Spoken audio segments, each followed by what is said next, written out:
오늘 나눌 하나님의 말씀은 데살로니가 전서입니다. 데살로니가 전서 1장 9절에서 10절에 있는 말씀입니다. 데살로니가 전서 1장 9절과 10절에 있는 말씀입니다. 제가 봉독합니다. 그들이 우리에 대하여 스스로 말하기를 우리가 어떻게 너희 가운데에 들어갔는지와 너희가 어떻게 우상을 버리고 하나님께로 돌아와서 살아계시고 참되신 하나님을 섬기는지와 또 죽은 자들 가운데서 다시 살리신 그의 아들이 하늘로부터 강림하실 것을 너희가 어떻게 기다리는지를 말하니 이는 장래에 노하심에서 우리를 건지시는 예수시니라. 아멘. 네, 오늘은 구원받은 사람들이라는 제목으로 말씀을 나누겠습니다. 구원받은 사람들이라고 했는데 집중해서 우리가 좀 생각해 봐야 되는 것은 구원이라는 그 표현은 구원하는 사람도 있겠지만 또 구원받는 사람도 있을 수 있겠죠. 그런데 우리가 결론적으로 가서 보면 우리 사람들 모두는 끝까지 구원할 수 있는 사람은 아무도 없다는 거예요. 마지막에 가서는 우리 사람은 모두가 다 구원 받아야지만 되는 그런 사람들이라는 것입니다. 물론 세상에 살면서 능력 있고 재물 있고 또 권력 있고 그러면 그 순간에는 많은 사람들을 구원해 줄 수가 있겠죠. 그러나 사람에게는 은퇴라고 하는 게 있잖아요. 은퇴. 죽을 때까지 끝까지 할 수 있는 건 없지 않아요. 언젠가는 누군가에게 도움을 받아야지만이 되는 것이 우리 사람이죠. 세상에서 만나는 일들 사이에서는 구원해 줄 수 있는 사람도 있겠죠. 그러나 우리들에게 당면한 아주 큰 문제, 하나님께서 우리들에게 계속해서 일러주시는 우리 인생이 맞닥뜨려야 되는 큰 난제, 그게 뭔가 하면 죽음이라고 하는 거거든요.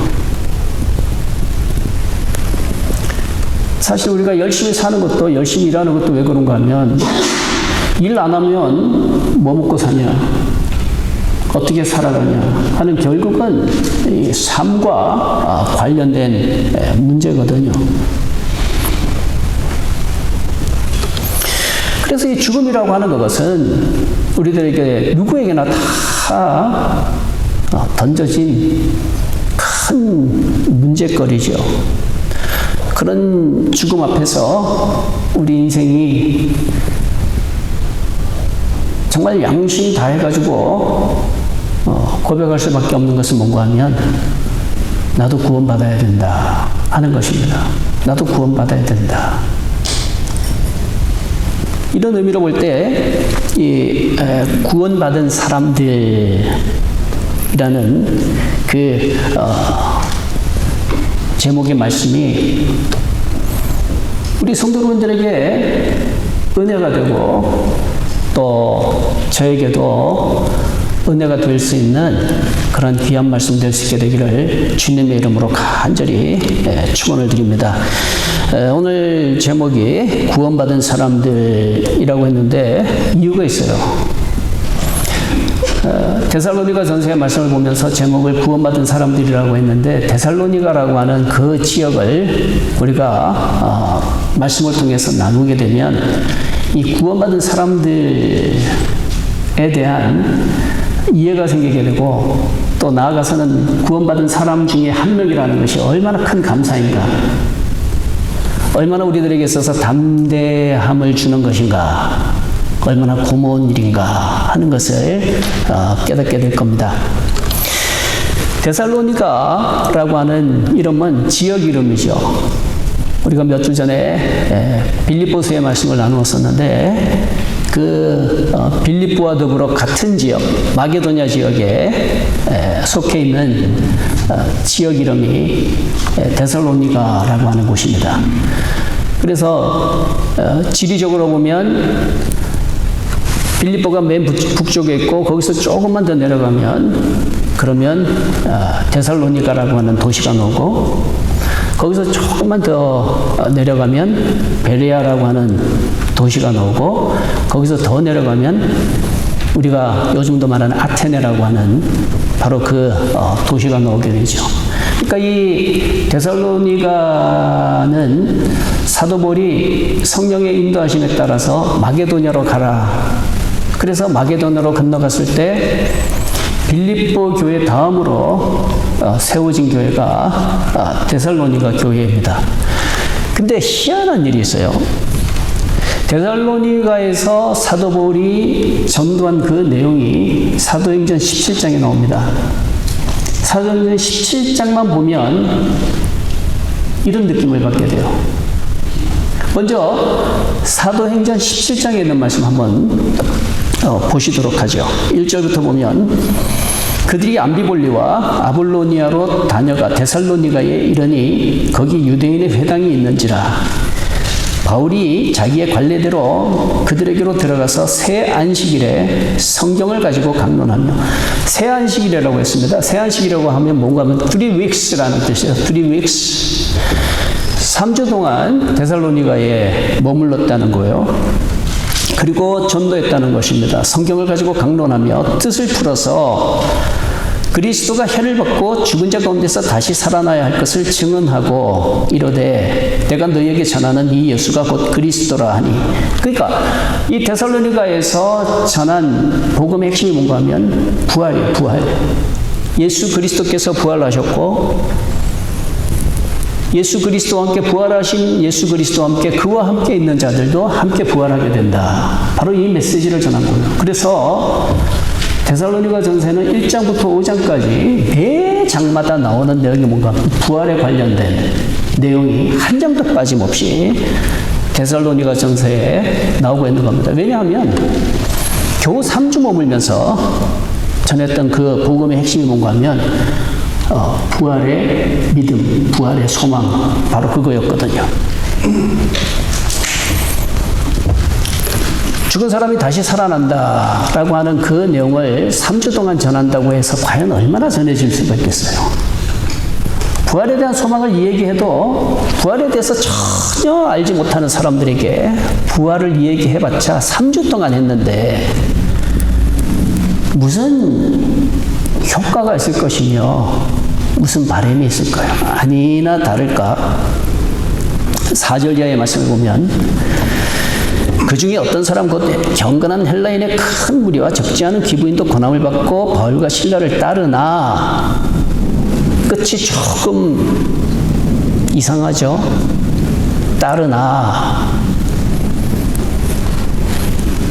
그러나 유대인들은 시기하여 저자의 이 동네 길거리에 어떤 불량한 사람들을 데리고 때를 지어 성을 소동케 하여 야손의 집에 침입하여 그들을 백성에게 끌어내려고 찾았으나 발견하지 못하매 야손과 몇 형제들을 끌고 읍장들 앞에 가서 소리질러 이르되 천하를 어지럽게 하던 이 사람들이 여기도 이러매 야손이 그들을 맞아들였도다. 이 사람들이 다 가이사의 명을 거역하여 말하되 다른 임금 곧 예수라 하는 이가 있다 하더이다 하니 무리와 읍장들이 이 말을 듣고 소동하여서 야손과 그 나머지 사람들에게 보석금을 받고 놓아주니라. 밤에 형제들이 곧 바울과 실라를 베레아로 보내니. 이게 데살로니가에 있었던 사건의 전부입니다. 3 weeks를 머물렀고 부활에 대해서 전했고 그러다가 쫓겨났고.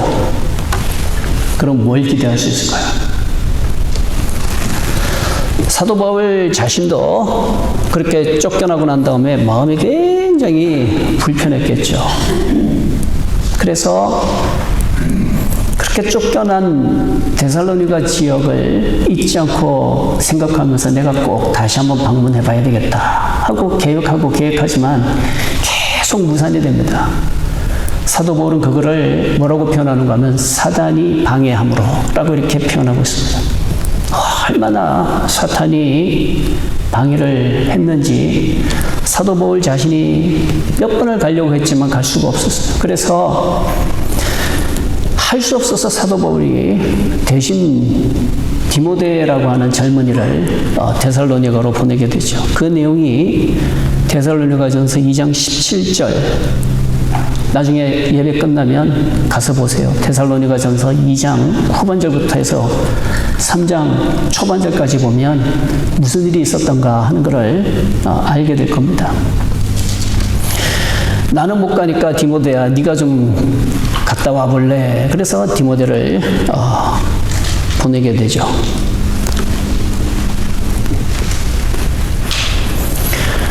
사도 바울 자신도 많은 것을 기대하지 않았을 거예요. 사도행전 17장의 말씀을 보았는데 사도행전 17장에 있는 말씀 조금만 더 넘어가서 11절 이하에 있는 말씀을 보면 이런 내용이 나옵니다. 베레아에 있는 사람들은 데살로니가에 있는 사람들보다 더 너그러워서 간절한 마음으로 말씀을 받고 이것이 그런가 하여 날마다 성경을 상고함으로 베레아 사람들하고 데살로니가 사람들을 지금 비교하고 있는 거예요. 누가 더 낫다는 겁니까? 베레아 사람들이 훨씬 낫다는 거예요. 우리 새로 나온 성경에는 베레아에 있는 사람들은 데살로니가에 있는 사람보다 더 너그럽다고 그렇게 표현을 하고 있는데 옛날 성경, 개역 성경 같은 경우에는 베레아 사람들은 데살로니가에 있는 사람들보다 더 신사적이어서라고 이렇게 표현하고 있습니다. 베레아에 있는 사람들이 굉장히 신사였고 반면에 데살로니가에 있는 사람들은 흉악범들이다. 흉악한 사람들이었다. 바로 그런 의미가 있는 것이죠. 이런 가운데 무슨 소망이 있겠으며 무슨 기대할 게 있겠어요. 그저 안타까운 마음으로 디모데를 보냈던 것입니다. 근데 놀라운 게 바로 그 지역에 구원받은 사람들이 있더라라는 것입니다. 그런 척박한 땅이었음에도 불구하고 그곳에서 구원받은 사람들이 있더라 하는 이게 놀랍다는 것입니다. 구원이라는 것은 사람이 구원하는 것이 아니라 구원은 누가 하는 것입니까? 하나님께서 하시는 것입니다. 그의 아들 예수 그리스도를 통하여 구원을 얻게 하시는 것입니다. 그래서 사람이 볼 때는 아무것도 없겠다. 이번 농사는 쌀 한 톨도 뭐 하나도 건지지 못할 완전 6년이구나 그렇게 생각을 할지 몰라도 구원에 있어서만큼은 그것은 하나님의 역사라는 것이죠. 그래서 이런 척박한 곳에 세워진 교회가 데살로니가 교회라는 거거든요. 그래서 참 신기한 것은 뭔가 하면 베레아 사람들이 훨씬 더 신사적이고 너그러웠는데 성경에 보면 베레아 전서, 베레아 후서라는 거 없잖아요. 반면에 기대도 하지 않았던 데살로니가에 오히려 구원받은 사람들이 있어서 데살로니가로 보내는 데살로니가 전서, 데살로니가 후서가 있다. 그걸 생각할 때 우리는 많은 것을 도전받게 됩니다. 하나님의 역사는 참 오묘하고 하나님의 역사는 신비롭고 하나님의 역사는 참 전능하시구나 라는 것을 우리가 발견하게 되는 것이죠. 그래서 구원받은 사람들, 구원한 사람들이 아니라 구원받은 사람들, 이 제목으로 말씀을 나눌 때 제가 구원받은 사람이고 또 우리 성도분들이 구원받으신 여러분들이고 이러다 보니까 구원받았다는 것에 대해서 우리가 좀 더 감사하면서 살아갈 수 있게 되기를 바랍니다. 어쩌다 보니까 교회 가게 되었고 어쩌다 보니까 구원이 약속되었다가 아니라 정말 황무지처럼 척박하고 황량한 내 삶 속에 예수께서 오셨고 또 나를 구원해 주셨다. 그래서 구원받은 사람에게 반드시 있어야 되는 게 뭐겠어요? 구원받은 사람이라면 구원받은 사람들에게 적어도 도덕적으로, 양심적으로, 윤리적으로 있어야 되는 게 고마움 아니겠어요? 정말로 구원받았다고 생각을 한다면. 그래서 구원받은 사람들, 남의 이야기가 아니라 나와 관련된 내용이고 또 우리 성도 여러분들하고 관련된 내용이기 때문에 이런 내용을 대하면서 저와 여러분도 참 구원받은 사람으로서 더 감사하고 또 구원받은 사람답게 더 소망 가운데 그렇게 살아가야 될 줄 믿습니다. 그냥 그때 죽게 내버려두지 왜 구원하셔가지고 그런 사람에게는 구원의 의미가 아무것도 없어지잖아요. 그러나 그때 만일에 나를 구원해 주시지 않았더라면 나의 인생은 어떻게 됐을까 하는 자기 삶에 대한 가치를 알고 자기 삶에 대한 소중함을 아는 사람이라면 구원해 준 그분에 대해서 고마움을 잊어서는 안 되는 것이죠. 구원받았음에 대한 그 감사함을 무시하고 살아서는 안 되는 것이죠.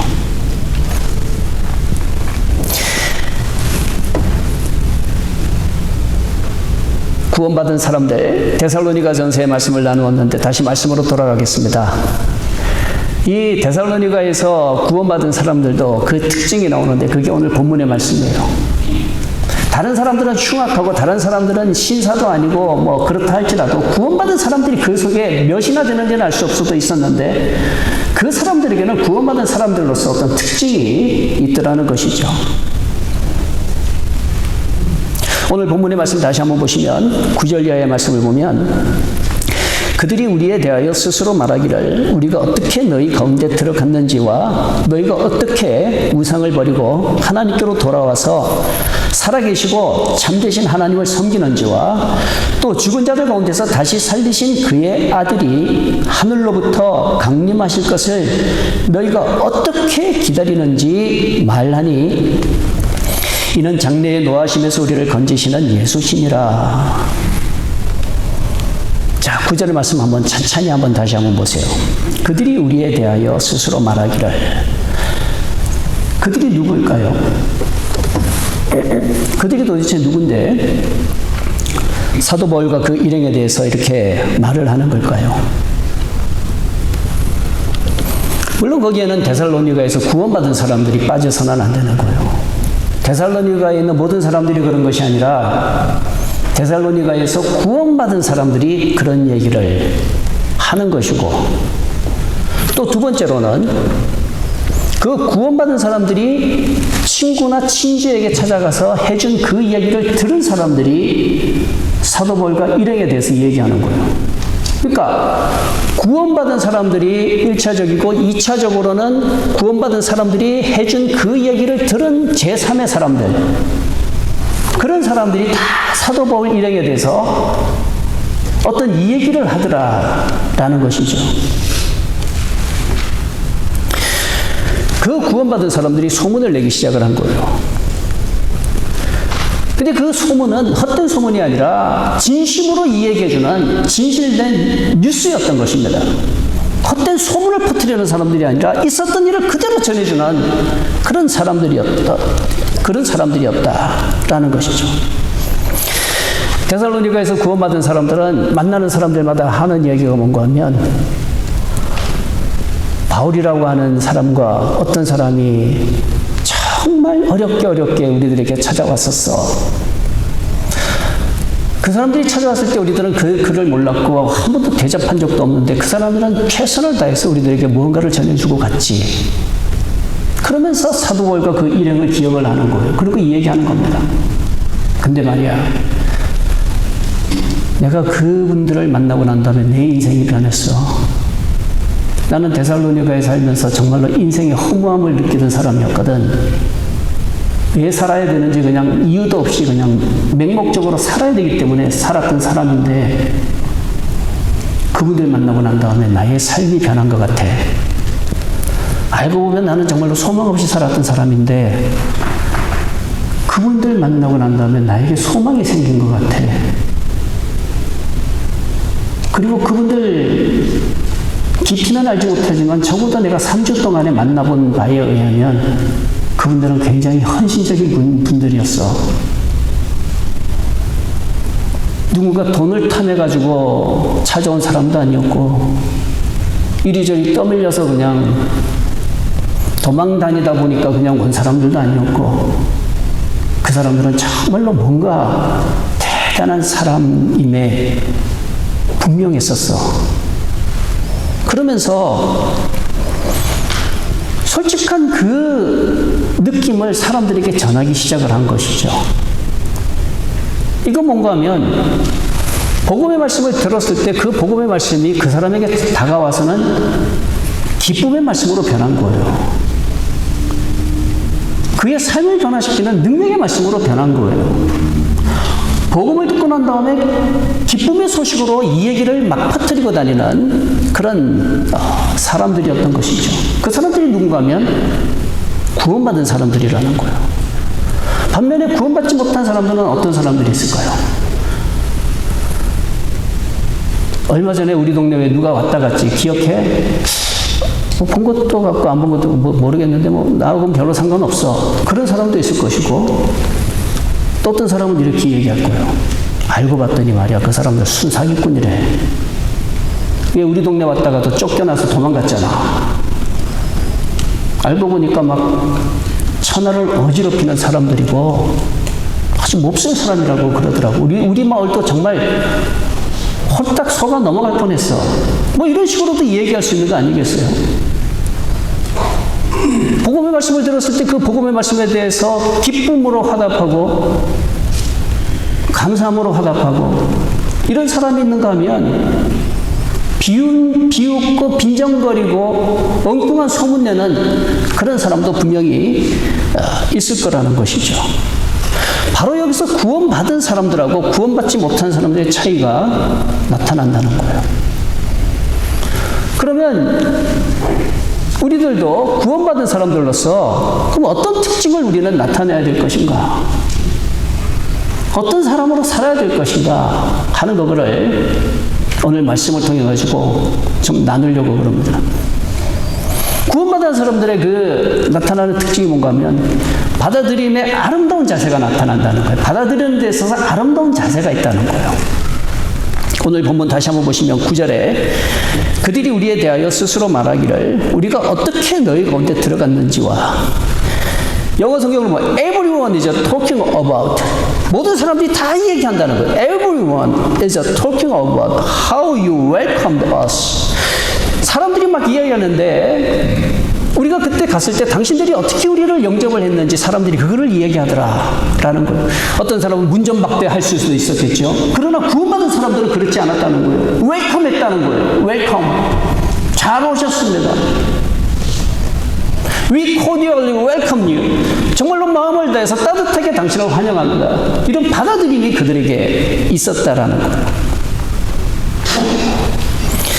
사도 바울과 사실 그 일행들은 창피하다 싶을 정도로 쫓겨난 사람들이잖아요. 데살로니가 갔다가 쫓겨난 사람들임에도 불구하고 쫓겨난 사람들이 아니라 그 사도 바울과 일행에 대해서 아름다운 얘기를 하더라라는 것입니다.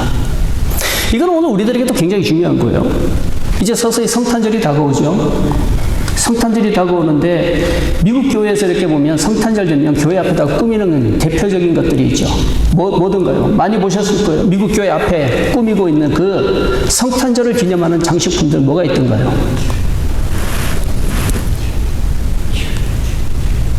크리스마스 트리와 더불어서 교회에서 많이 마당에다가 장식하는 거, 마구간에 나신 아기 예수 그리스도, 동방박사가 경배하는 모습, 적어도 이 초라한 우리간 비슷하게 만들어 놓고 그곳에 마리아가 아기 예수 안고 있는 그 옆에는 흐뭇하게 요셉이 쳐다보고 있는 그런 것들 장면 많이 보셨을 거예요.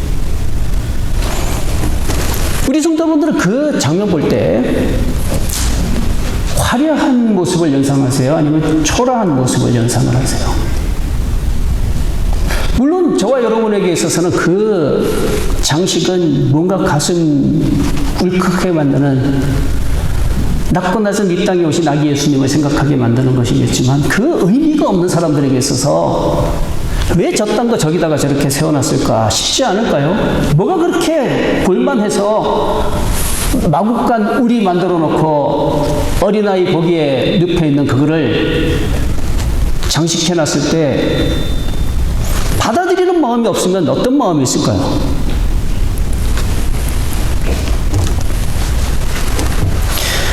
사람이라는 것은 감정이라는 게 있는 거거든요. 놀리려고 하면 사람은 알거든요. 아, 저 사람이 나를 놀리는구나 하는 걸 알거든요.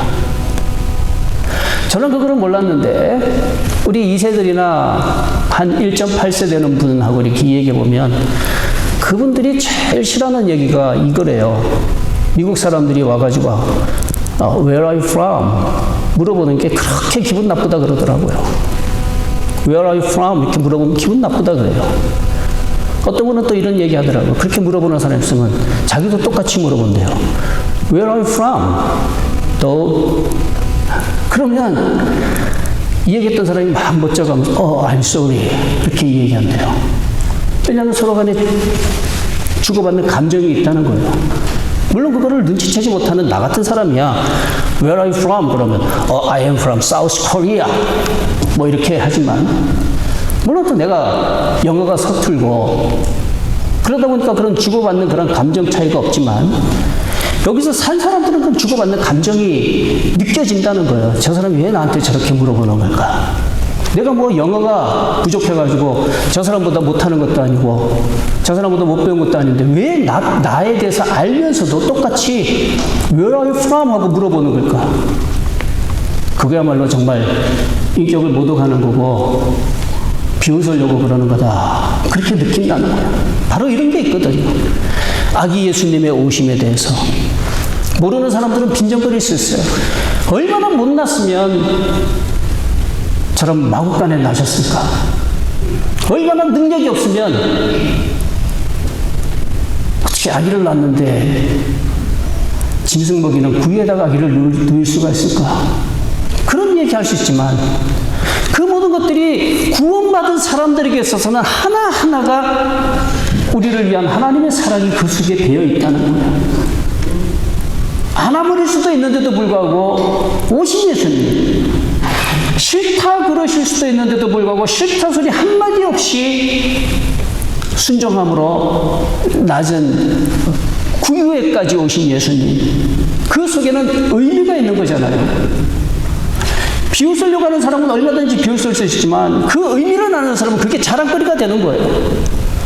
사도 바울 일행에게도 마찬가지인 겁니다. 비웃으려고 하는 사람들은 얼마든지 사도 바울 일행을 비웃을 수가 있어요.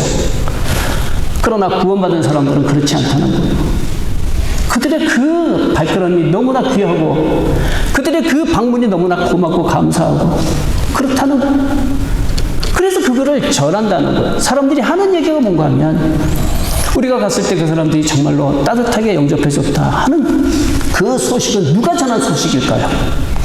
구원받은 사람들이 전한 소식이라는 것이죠. 이게 우리들에게도 중요하다는 거예요. 구원받은 사람들은 받아들임에 있어서도 아름다운 모습이 나타나는 거예요.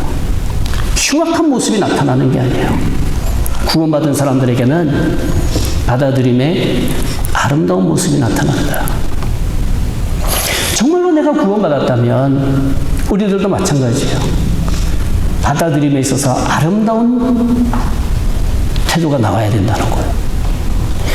교회 가기만 하면 이 사람 저 사람 만나가지고 욕하고 없는 소문 퍼뜨리고 그런다면 받아들임의 아름다움일까요? 받아들임의 추함일까요? 그거는 받아들임의 추함이잖아요. 받아들임의 아름다움은 뭔가 하면 그 교회에 갔는데 다른 교회처럼 화려하지도 않고 다른 교회보다 특별한 것도 없는데 그 교회에 가면 하나님이 느껴져. 하나님이 함께 하심이 느껴져. 이런 것들이 뭔가 하면 받아들임의 아름다운 모습이라는 거예요. 교회 왔다가 남 흉볼 것만 잔뜩 얻어다가 가서는 세상에 나가서는 오늘 교회 갔는데 그 얘기 들었어? 그러면서 있는 얘기 없는 얘기 다 지어내가지고는 소문 퍼뜨리고, 그런다면 과연 그 사람이 구원을 받은 사람일까? 그러나 진정 구원받은 사람들은 받아들임에 아름다운 모습이 나타난다는 것입니다. 아름다운 모습이 나타난다는 거예요. 데살로니가에서 구원받은 사람들은 사도 바울 일행의 그 찾아옴에 대해서 너무나 고마워했고 감사했고 잊지 못할 아주 아름다운 그러한 내용으로 사람들에게 전했고, 그 내용이 누구의 귀에까지 들어갔는가 하면 사도 바울과 그 일행에까지도 들어간 거예요. 그게 9절에 나오는 그 내용인 것입니다. 그들이 우리에 대하여 스스로 말하기를 우리가 어떻게 너희 가운데 들어갔는지를 말하더라. 좋은 소식이었겠죠. 아름다운 얘기를 전했겠죠. 두 번째로 구원받은 사람들이 가져야 되는 태도가 뭔가 하면 바로 이 구원받은 사람다운 섬김의 태도라는 겁니다. 섬김의 태도. 섬김을 받으려고 하는 것이 아니라 섬기려고 하는 태도를 구원받은 사람들은 가져야 된다라는 것이죠. 오늘 본문의 말씀 계속해서 보시면 너희가 어떻게 우상을 버리고 하나님께로 돌아와서 살아계시고 참되신 하나님을, 자, 그 다음 뭡니까? 섬기는지. 구원받은 사람들은 섬김에 아름다움이 있어야 된다라는 거예요. 고마움을 느끼면 대접하고 싶어지는 것이죠. 고마움을 안다면 뭔가를 갖고 싶어지는 것이죠. 구원에 대해서도 고마움을 안다면 보답하고 싶어지는 것이죠. 그래서 구원받은 사람들에게 나타나는 특징이 뭔가 하면 섬김을 받으려고 하는 사람이 이제는 나도 섬겨야 되겠다 하는 그 섬김의 자세가 나타난다는 거예요. 너희가 어떻게 우상을 버리고 하나님께로 돌아와서 살아계시고 참되신 하나님을 섬기는지, 이거를 들었다 우리가. 누구에게서? 디모데를 통해서 들었는데, 디모데만 우리들에게 이 얘기하는 것이 아니라 너희들을 아는 사람들이 전부 그 얘기를 하더라. 그거를 사도 바울이 이 얘기하는 부분이 오늘 우리가 본 본문의 말씀인 거예요. 8절에 있는 말씀을 한번 보시겠습니다. 8절에 있는 말씀 보면 주의 말씀이 너희에게로부터 마게도냐와 아가야에만 들릴 뿐 아니라 하나님을 향하는 너희 믿음의 소문이 각처에 퍼졌으므로 우리는 아무 말도 할 것이 없노라. 그리고 난 다음에 그들이 하고 본문이 시작되는 거예요. 그들이 들은 사람들이 하는 얘기가 하고 이렇게 나오는 것이죠. 적어도 구원받은 데살로니가 사람들 뿐만이 아니라 데살로니가의 구원받은 사람들을 아는 사람들이 그 얘기를 전하고 있더라라는 거예요. 정말 그 사람 전하기 변한 것 같아. 왜 어떻게 변하는지는 알 수 없지만 좌우지간 그 이상한 사람들이 다녀가고 난 다음부터 그 사람이 변한 건 분명한 것 같아 라면서 사람들이 막 얘기하더라는 거예요. 어떻게 변한 거예요? 나쁘게 변한 거예요? 좋게 변한 거예요? 좋게 변한 거예요. 옛날에는 맨날 대접만 받으려고 했던 사람인데 어느 순간부터 갑자기 대접하려고 하는 사람이 되더라. 섬김 받으려고만 했던 사람인데 어느 순간부터는 자꾸 섬기려고 하더라. 이상해. 왜 그래? 무슨 일이 있었던 거야? 하고 들어봤더니 복음 받은 것을 얘기하더라는 거예요. 사도 바울과 그 일행을 통해서 복음 받은 것을 얘기하더라. 바로 이런 화답이 우리들에게도 있어야 되겠다라는 것입니다. 복음을 받은 사람답게 세상 사람들에게 저와 여러분도 꼭 보여줄 수 있게 되길 바랍니다. 우리는 어떻게 하나님을 섬기는가 하는 아름다운 모습을 이제는 우리도 좀 보여줄 수 있게 되기를 바랍니다. 근데 요즘 시대는 그렇지 않은 것 같아요. 교회를 가면 섬김을 받으려고 하는 사람이 많아서 그런지 교회가 요즘은 세상에 미운 틀이 되어버린 것 같아요. 지난주에도 어떤 한 설문지를 받았습니다. 설문지 내용이 뭔가 하면 당신이 한국에 살았었다면 또 지금에 살고 있다면 살았던 그곳에 반경 1000m 안으로 교회가 몇 개가 있었습니까? 지금 살고 있는 그곳에는 반경 1000m 안에 교회가 몇 개가 있습니까? 하는 이거를 설문조사 하더라고요. 좋은 의미일까? 나쁜 의미일까? 글쎄 저는 좋은 의미는 아니라고 생각을 해요. 마디는 소금같이 되어버린 요즘 이 시대의 교회에 잘못을 지적하고 있는 것은 아닌가 그런 생각을 해봐요. 타주에 있는 목사님들이 제가 시카고에 있다 그러면 물어보는 게 빠지지 않고 물어보는 게 그래요. 시카고에는 교회가 몇 개나 있냐고. 시카고에는 교회가 몇 개나 있습니까? 이런 걸 물어봐요. 뭐 저도 정확하게 모르겠습니다. 몇 개가 있는지 잘 모르겠어요. 그냥 보통 교회 협의회에서 얘기하는 게 250개에서 한 300개 정도 되는 것 같다. 그렇게 얘기를 해요. 그럼 교민은 얼마나 됩니까? 정확한 건 모르겠지만 한 10만 정도 되지 않을까. 그보다 조금 요즘은 줄었을지도 모르겠습니다. 그러면 나눠보면 적어도 한 교회에 수십 명은 있어야 되는 거거든요. 다들 교회 다닌다고 한다면. 그러나 시카고에서 자립하는 교회는 거의 없고 10손가락 혹은 20손가락에 꼽히는 교회들만 제대로 활동하고 선교한다. 그렇게 얘기하거든요. 이런 모든 것들이 어디서 비롯된 거냐? 구원받은 사람들이 섬김의 아름다움을 나타내지 못했기 때문에 그렇게 된 게 아닌가 하는 것을 생각하게 됩니다. 그러나 데살로니가 교회는 그렇지 않았다는 거예요. 척박한 땅에서 정말로 이곳에 교회가 세워질 수 있을까 포기했고 기대도 안 했던 그곳에 하나님께 구원받은 사람들이 그 교회에 있었는데 그 사람들의 영향력이 막강했었다라는 거예요. 오히려 베레아에 있는 사람들보다도 훨씬 더 그 어려운 땅에서 예수 믿은 사람들의 영향력이 베레아에 있는 사람들보다 훨씬 더 영향력이 강했기 때문에 아가야뿐만이 아니라 온 지역에 아름다운 소문으로 퍼져나갔더라라고 사도 바울이 얘기하는 것입니다. 그래서 우리 성도 여러분,